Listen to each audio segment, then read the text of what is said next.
Hi all, my name's Chris. Welcome back to my Sydney Stoma channel. Today's video is about ballooning. And what I mean by ballooning is when your colostomy bag is full of gas and it balloons up. Simple as that. I found ballooning to be quite problematic. It could happen a couple of times a day, and the only way I could release that air was to remove the bag and take it off and put a new bag on. Because I use closed bags, I don't use open bags. If I used open bags, I would be able to undo the base of the bag, release the air that way and close it back up. But with closed bags you can't do that, so I was having to change the bag, and I found it a bit of a waste at the same time. Bearing in mind it's plastic, I was finding it a bit of a waste that I was having to take and change the bag just because of the ballooning when there was nothing else in it other than gas. So I found it frustrating, so I did a bit of research. I found a few companies and they recommended a product called the Osto-EZ-Vent, which I have a packet of here. So there it is, the Osto-EZ-Vent, and you attach these vents to your bag, which allows you to squeeze the air out of your bag without having to take your bag off and replace it with another bag. And they're very simple little design. It's just literally a one-way valve, so to speak, very small, and they do attach to your bag, and I'm going to show you how you attach them to your bag. At the moment, my colostomy bag that I'm wearing at the moment is quite ballooned, so I'm going to give you a demonstration of them. Well, a full demonstration of one in action, really. Just to show you what I mean by ballooning, if you're a bit unsure or you've not heard the term ballooning, this is what I mean by ballooning. I mean, you can already see through my t-shirt how ballooned that bag is. As you can see, it's very ballooned, just mainly full of air at the moment, or full of gas from the stoma. At the top, I do have the Osto-EZ-Vent attached, so later on in the video, I'll demonstrate it. I'll unplug it, release the air, plug it back in, and it'll be a nice flat bag again. So like I say, I found out about these through talking to the Stoma Supplies company who recommended them to me. I contacted my Stoma Supplies company who said they do stock them, and they sent some out for me, and they've been a bit of a game changer, if you like, for my colostomy bags. It means I'm not constantly changing bags, depending on what I eat, depends on how much gas levels that I have in my stoma. At the moment, over the last few weeks, I have changed my diet quite drastically to a more plant-based diet. I am still eating meat, but mainly only at weekends. So my higher intake of plant-based foods has actually increased the amount of gas that I have coming out, hence the big balloon today. So like I say, the Osto-EZ-Vent, there it is, the little small vent, attaches to the bag, really, really simple. I'm going to show you how to do that as best I can on camera. I'm not a tech wizard, so I'm just going to do this best I can on camera without moving it, but they are really, really, really simple to attach. And once I've shown you it attached to a bag, then I will then undo mine and show you how the air comes out. So let's have a look. So at the moment I'm using, well, I've been using these bags now for quite some time.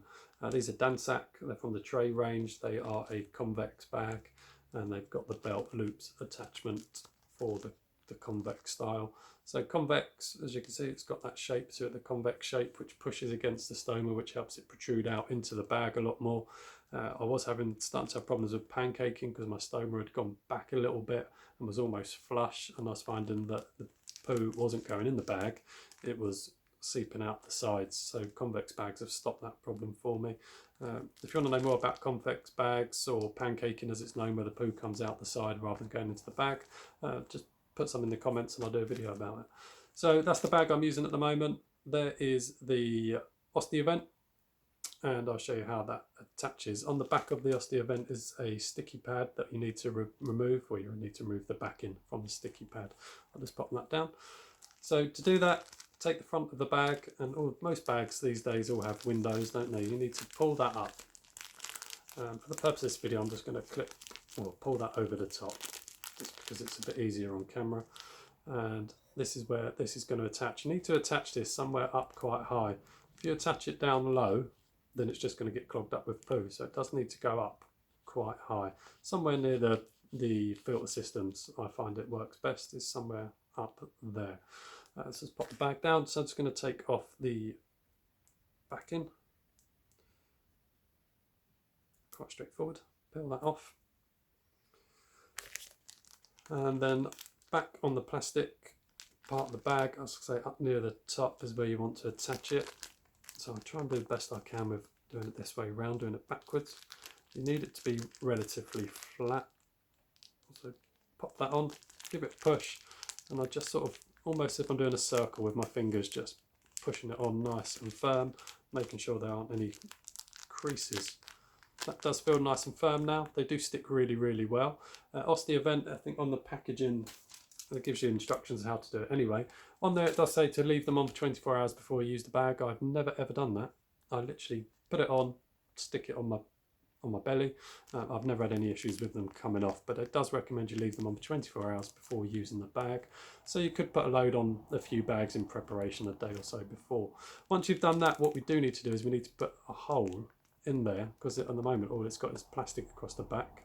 So to do that, I find that put my thumb on it, and you want to just work it down a little bit, turn the bag around for you, so it's now coming out through the stoma hole.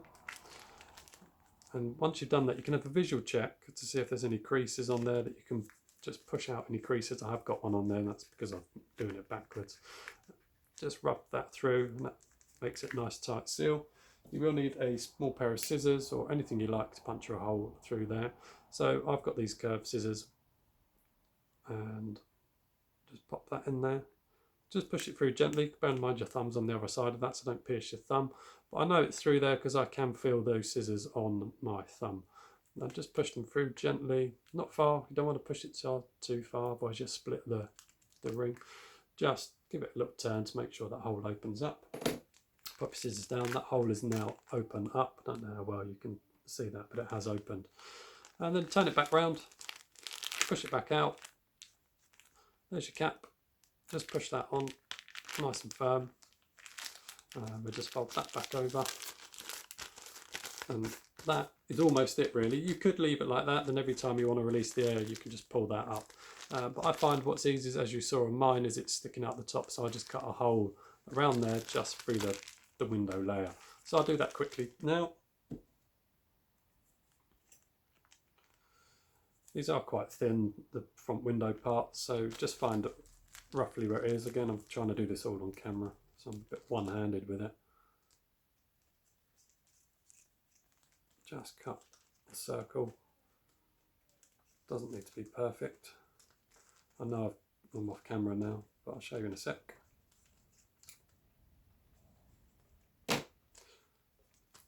So there you go, that vent is now through. It saves you having to pull this up every time. So now, once you want to release air, just take hold of it, lift it off, squeeze the bag, and the air comes out. The air will come out, some air will come out naturally, but then you need to give it a bit of a squeeze to help it out. Once you've done that, you just close it back up, pop that back on, make sure it's on there nice. And that's it, done. I can sometimes get away with wearing my bag for 2 to 3 days. These bags are great, these Dansac bags. They go through the shower. I have a bath most evenings. They go through the bath as well. And they still stay on my skin fine. The one I've been wearing now has been on, I think, for 2.5 days. There's not much output in it at the moment. My intestines do move quite slowly, but I do get a lot of air come out. So yeah, these great bags, Dansac bags. Like I say, if you want to know more about the Dansac bag that I use, put some comments in and I'll do a video on those. So as I said, I'll give you the demonstration now of a live demonstration of releasing the air. So as you can see, it's still very well ballooned, and all I need to do is unpop that, and as soon as I undid that I felt a burst of air come out. I generally have some sort of wipe with me at the time of doing this. I'm just going to use one of my dry wipes, and I just clean the end because it does get poo on it. Give that a little wipe just to make sure it's nice and clean. And once that's open, there is still air in there. Some air has come out, as you've seen, and now I just gently push. You might even be able to have heard the air coming out. And there you go. And then close the bag back up, or close the cap back on, and that's it, done. Bag is now flat. Whereas before you could very clearly see it under my t-shirt, now not so much. that's it. Really, really straightforward. As this is a convex bag, I do wear the belt with it, which really helps pull this tight against the bag against the stoma to help it protrude. So that's it. Flat bag. I probably will be changing this bag at the end of today. But like I said, I've had it on for 3 days, so I will be changing it anyway, but there really isn't much in there. So that's it. So just to recap, that is the, I always can never say this word properly, Osto-EZ-Vent, Osto-EZ-Vent. Like I say, if you contact your stoma suppliers, I'm sure they'll have these. Bearing in mind, it's quite a common problem, ballooning, yet it doesn't seem to get discussed much by the stoma care teams. Like I say, I had to do my own research and rung a few companies. I spoke to a company in the UK called Pelican Healthcare, the ones that told me about these, but I get these through my own stoma supplier, which I use in the UK, as a company called Charter. So if you are in the UK and you're using Charter or Pelican Healthcare or any of the others, ask them about the Osto-EZ-Vent, and I'm sure they'll send you some. Simple instructions on the back, that's how to fit it, but I gave you a demonstration of how to do it, really, really simple, and I was doing it backwards on camera, and it was quite straightforward. So there's nothing to be afraid of with using these. And the only one bit of advice I will give you is be careful of where you're emptying it, because the gas does smell, people. It is going to smell, unless you want to prank somebody in a lift, maybe, I don't know. So make sure you're in a well-ventilated room, go in your bathroom, toilet, etc., to release the air, because it does smell. Yeah. Simple as that. It smells. It's gas coming out of your intestines, isn't it? So be mindful of where you release the gas, people. But other than that, if there's anything else you'd like to know, please put in the comments anything you'd like to know about stoma-related issues or Crohn's disease, and I'll happily answer any questions that you have. If you like the video, give it a like. If you haven't already, feel free to subscribe. I don't put out many videos. I'm not really into pumping out video after video. I just do videos that I think are relevant to me and might be relevant to other people. If there is any videos that you would like to see, just put something in the comments and I'll see if I can do a video on that for you. Other than that, thank you for watching. I hope you'll stay healthy and I'll see you on the next one. Bye bye.